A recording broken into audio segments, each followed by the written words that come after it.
નમસ્કાર વિદ્યાર્થી મિત્રો, દરેકને છે એ ઉત્તરાયણની શુભકામનાઓ।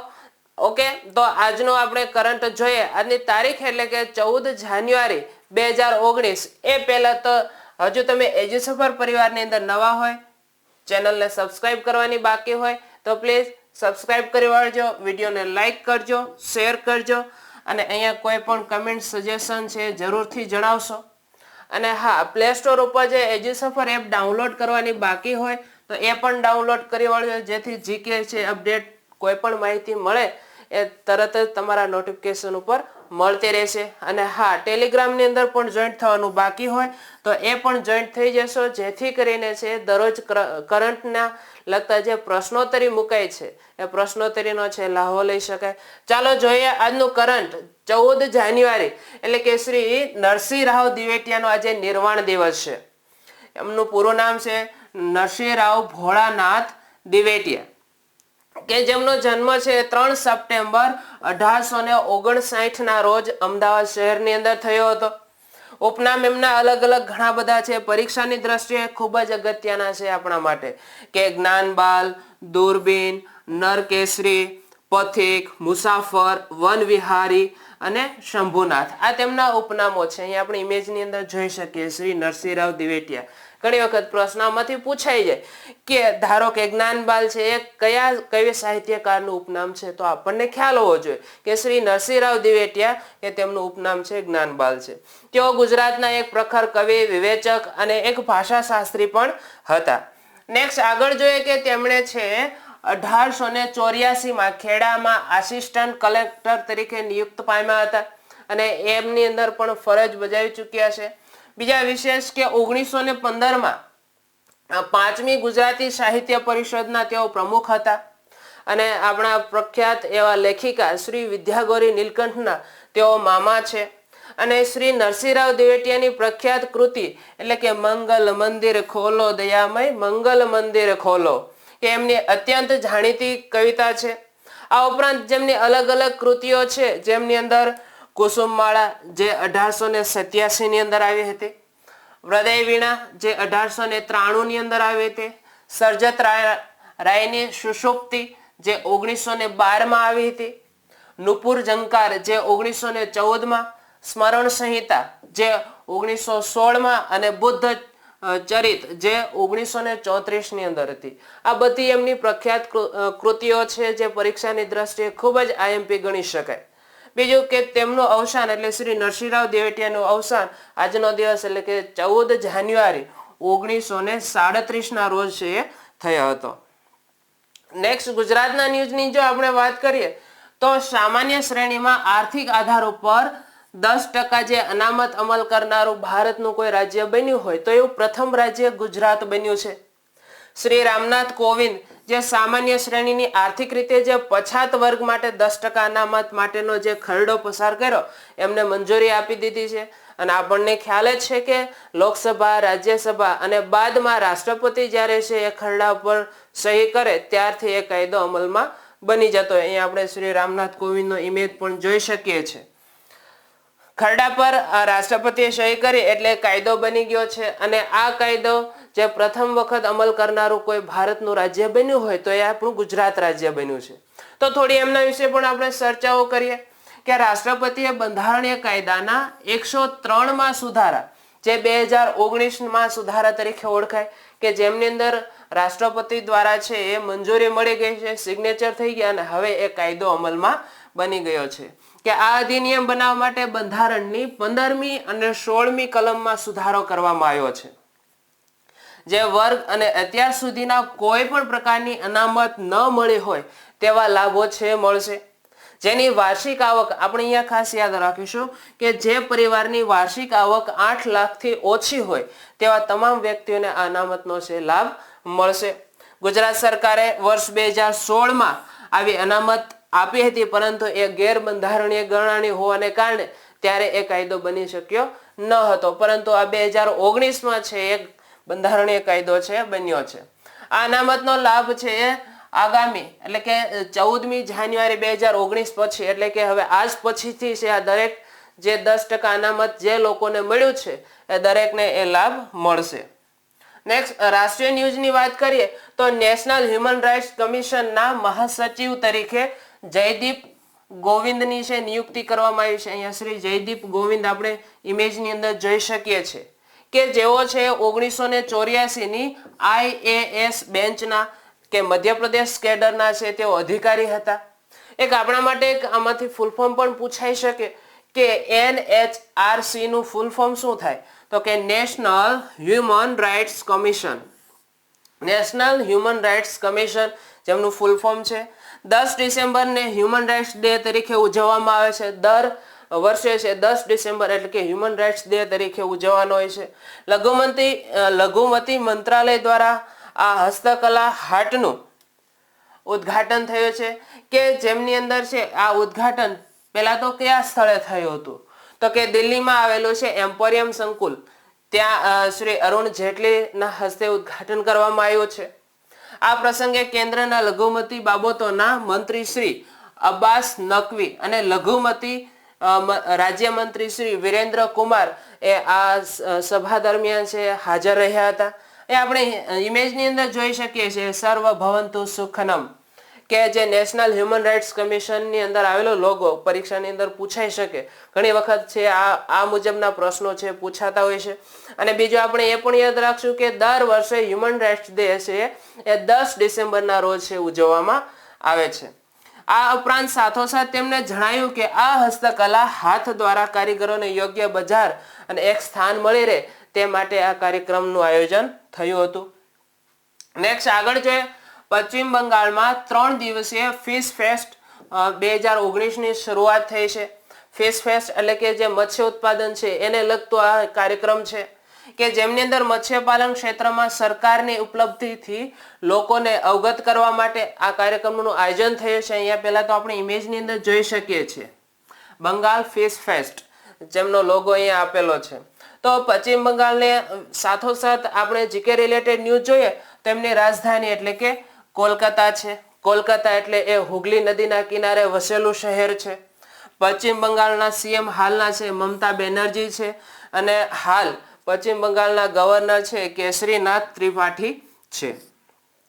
નેક્સ્ટ આગળ જોઈએ 15મા પ્રવાસી ભારતીય દિવસનું ઉદ્ઘાટન શ્રી નરેન્દ્ર મોદીના હસ્તે થયું છે. આમ તો દર વર્ષે છે એ પ્રવાસી ભારતીય દિવસ 9 જાન્યુઆરીના દિવસે ઉજવાતો હોય છે, પરંતુ ભારતની અંદર દરેક સ્થળોએ છે અલગ અલગ દિવસે આ પ્રવાસી ભારતીય દિવસના કાર્યક્રમની ઉજવણી કરવામાં આવે છે. આમ 9 તારીખે, પરંતુ જે અલગ અલગ જે ક્ષેત્ર વિસ્તારો છે એમાં અલગ અલગ તારીખે જાન્યુઆરી મહિનાની અંદર જ પ્રવાસી ભારતીય દિવસ ઉજવાય છે. તો આ પ્રવાસી ભારતીય દિવસનું ઉદ્ઘાટન એ 21 જાન્યુઆરીએ કરવામાં આવશે. નેક્સ્ટ આગામી સમયની અંદર આ વખતનો પ્રવાસી ભારતીય દિવસ ક્યાં યોજાશે આપણા માટે આ પ્રશ્ન બની શકે છે. તો એ વારાણસી નામનું શહેર છે, ત્યાં આ વખતનો પ્રવાસી ભારતીય દિવસ ઉજવવાનો છે કે જ્યારે રાષ્ટ્રપતિ રામનાથ કોવિંદ એ 23 જાન્યુઆરીએ પ્રવાસી ભારતીય પુરસ્કારથી સન્માનિત કરશે. દર વર્ષે 9 જાન્યુઆરીના દિવસે પ્રવાસી ભારતીય દિવસ ઉજવાય છે, પરંતુ એની ઉજવણી અલગ અલગ દિવસે થતી હોય છે, જેના કારણે આગામી સમય એટલે કે 21 જાન્યુઆરીના રોજ છે પ્રવાસી ભારતીય દિવસનું ઉદ્ઘાટન સમારોહ થશે. નેક્સ્ટ આગળ જોઈએ હાલમાં ઓરિસ્સા રાજ્યમાં છે અમા ઘરે LED યોજના શરૂ કરવામાં આવી છે. અમા ઘરે LED યોજના અહીંયા આપણે છે ઇમેજની અંદર જોઈ શકીએ છીએ. LED એટલે કે અહીંયા લેમ્પની બાબતની વાત કરેલી છે કે દરેક પરિવારને છે લેમ્પ આપવાની આ યોજનાની અંદર છે વાત કરેલી છે. તો જોઈએ આ યોજના છે ઓડિશાના દરેક પરિવાર દીઠ 4 LED આપવામાં આવશે. આ અમા ઘરે LED એનો અર્થ એવો થાય કે દરેક ઘરને છે LED બલ્બથી આપવાના રહેશે. આ યોજના ઓડિશાના જે અલગ અલગ પરિવારો છે એમની અંદર કુલ 55 લાખ પરિવારને છે આ યોજનાનો લાભ મળશે. 55 લાખ પરિવારો કે જેમને દરેક પરિવારને 4 LED આપવામાં આવશે. સાથોસાથ જીકે રિલેટેડ ન્યૂઝ જોઈએ તો કે ઓરિસ્સાની રાજધાની એટલે કે ભુવનેશ્વર છે. હાલ ઓરિસ્સાના સીએમ એ નવીન પટનાયક છે અને ઓરિસ્સાના ગવર્નર એ ગણેશીલાલ છે. સાથોસાથ એક કમ્પ્યુટરને બાબતને લગતો પ્રશ્ન પૂછાઈ શકે કે LED નું ફૂલ ફોર્મ શું થાય, તો કે liquid crystal display. Liquid crystal display, જેનું ફૂલ ફોર્મ થાય છે. ત્યારબાદ નેક્સ્ટ આગળ આંતરરાષ્ટ્રીય ન્યૂઝની જો વાત કરીએ તો શ્રી રામનાથ કોવિંદે નેપાળ દેશના સેના પ્રમુખ ને માનદ પદવીથી સન્માનિત કર્યા છે. એક આમાંથી બેઝિક પ્રશ્ન કે શ્રી રામનાથ કોવિંદે છે કયા વ્યક્તિને માનદ પદવીથી સન્માનિત કર્યા છે? તો આપણે યાદ રાખીશું નેપાળ સેનાના પ્રમુખ શ્રી પૂર્ણચંદ્ર થાપા. પૂર્ણચંદ્ર થાપા જેમને છે એ માનદ પદવીથી સન્માનિત કર્યા છે. આ પૂર્ણચંદ્ર થાપાને ભારતના રાષ્ટ્રપતિ દ્વારા ભારતીય સેનાના જનરલની માનદ પદવી આપવામાં આવી છે. આ જે ભારતીય સેનાના જનરલ આ એક પદવી છે. આ પદવીથી છે સન્માનિત કરવામાં આવ્યા છે. ભારત અને નેપાળ વિશે સંબંધો સારી રીતે ટકી શકે એટલા માટે આ માનદ પદવી આપવામાં આવી છે, જેથી કરીને આપણા પાડોશી દેશો સાથેનો જે આર્થિક, સામાજિક અને સાંસ્કૃતિક વ્યવહાર જળવાઈ રહે અને વધારે વધારે પ્રગતિ બંને દેશોની થાય તે માટે આ પદવી એનાયત કરવામાં આવી છે. સાથોસાથ જીકે રિલેટેડ નેપાળ વિશે વાત કરીએ તો નેપાળ એટલે એમની રાજધાની તો કે કાઠમંડુ રાજધાની છે. કાઠમંડુ એટલે કે એ સાર્ક દેશોનું વડું મથક ગણવામાં આવે છે. સાર્ક એટલે આપણને ખ્યાલ છે, સાર્ક એટલે કે south Asian association four regional corporation. South Asian association four regional corporation કે એ સાર્ક જે સાઉથ એશિયનના જે દેશો છે તેનું વડું મથક નેપાળની અંદર આવેલા કાઠમંડુ ત્યાં થયેલું છે. નેપાળના રાષ્ટ્રપતિ વિદ્યાદેવી ભંડારી છે અને નેપાળના વડાપ્રધાન એ ખડગા પ્રસાદ ઓલી છે. ખડગા પ્રસાદ ઓલી ત્યાંના છે વડાપ્રધાન છે.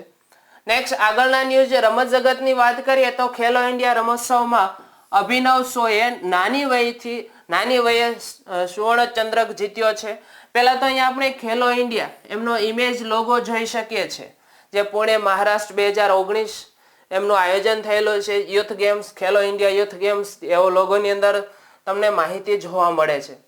તો આ રમતોત્સવ એ પુણે ખાતે યોજાઈ હતી, જેમની અંદર અભિનવ શો જે પશ્ચિમ બંગાળના 10 મીટર એર રાઇફલ્સ સ્પર્ધાની અંદર છે અભિનવ શોએ છે સુવર્ણ ચંદ્રક જીત્યો છે. અહીંયા આપણે ઇમેજની અંદર જોઈ શકીએ છીએ કે આટલી નાની વયે ભારતને છે ગૌરવ પ્રદાન કરનાર એવા વ્યક્તિ એટલે અભિનવ શોએ. આ સાથોસાથ અભિનવ શોએ એ મેહુલ ઘોષ સાથે રમ્યા હતા અને બીજા એક વ્યક્તિ આસનસોલના જે 10 વર્ષના ખેલાડી છે એમણે પણ આ રમતની અંદર ભાગ લીધો હતો. તો આપણે ગઈકાલે છે કમ્પ્યુટરને લગતા 5 પ્રશ્નો આપ્યા હતા. સરસ સારો રિસ્પોન્સ મળે છે. દરેક વિદ્યાર્થીઓ છે જવાબ આપવાનો પ્રયત્ન કરે છે. ખૂબ સારી બાબત કહેવાય. આજે એટલે કે ગઈકાલે જે 5 પ્રશ્નો આપ્યા હતા એનું સોલ્યુશન જોઈએ અને આજે નેક્સ્ટ તમને બીજા 5 પ્રશ્નો છે આપીશું. તો ગઈકાલના 5 પ્રશ્નો હતા, જેમની અંદર પહેલો પ્રશ્ન હતો કે પરમ સુપર કમ્પ્યુટરના શોધક કોણ હતા? પરમ સુપર કમ્પ્યુટરના શોધક કોણ હતા? તો જે વિજય ભાટકર, અહીંયા ઇમેજની અંદર વિજય ભાટકર નામ આપણે જોઈ શકીએ છીએ. બીજો એક પ્રશ્ન હતો કે પ્રથમ કેલ્ક્યુલેટરનું નામ શું હતું? પ્રથમ કેલ્ક્યુલેટર તો કે પાસ્કલાઇન એક કેલ્ક્યુલેટરનું નામ હતું. ત્રીજો પ્રશ્ન હતો વિશ્વનું પ્રથમ સુપર કમ્પ્યુટર કયું હતું? તો કે K1 નામનું એ પ્રથમ સુપર કમ્પ્યુટર હતું. ચોથો પ્રશ્ન તો માઇક્રોસોફ્ટના પ્રણેતા કોને ગણવામાં આવે છે અથવા તો માઇક્રોસોફ્ટના પ્રણેતા કોને કહેવામાં આવે છે? તો કે બિલ ગેટ્સ જે માઇક્રોસોફ્ટના પ્રણેતા છે. પાંચમો પ્રશ્ન હતો સુપર કમ્પ્યુટરમાં શબ્દની લંબાઈ કેટલી હોય છે? સુપર કમ્પ્યુટરમાં શબ્દની લંબાઈ તો એમનો જવાબ આવશે 64 બીટ હોય છે. નેક્સ્ટ આજે હું તમને બીજા 5 પ્રશ્નો આપું છું, ચોક્કસથી અમને કમેન્ટ સ્વરૂપે જવાબ જણાવશો. તો એ 5 પ્રશ્નો કયા કયા છે તમે ઝડપથી નોંધી લ્યો. જોઈએ પહેલો પ્રશ્ન કે કમ્પ્યુટરમાં સૌથી નાનામાં નાનું ડિવાઇસ કયું હોય છે? કમ્પ્યુટરમાં સૌથી નાનામાં નાનું ડિવાઇસ કયું હોય છે? બીજો પ્રશ્ન કમ્પ્યુટર કેવા પ્રકારનું યંત્ર છે? કમ્પ્યુટર કેવા પ્રકારનું યંત્ર છે? ત્રીજો પ્રશ્ન પાસ્કલિનની શોધ ક્યારે થઈ હતી? પાસ્કલિનની શોધ ક્યારે થઈ હતી? ચોથો પ્રશ્ન બીજી પેઢીના કમ્પ્યુટરો શેના આધારિત છે? બીજી આપણે જે 5 પેઢીઓ આવી છે એ 5 પેઢીમાં બીજી પેઢીના કમ્પ્યુટરો શેના આધારિત કાર્ય કરે છે? અને છેલ્લે પાંચમો પ્રશ્ન, સુપર કમ્પ્યુટરની શોધ કોણે કરી હતી? સુપર કમ્પ્યુટરની શોધ કોણે કરી હતી?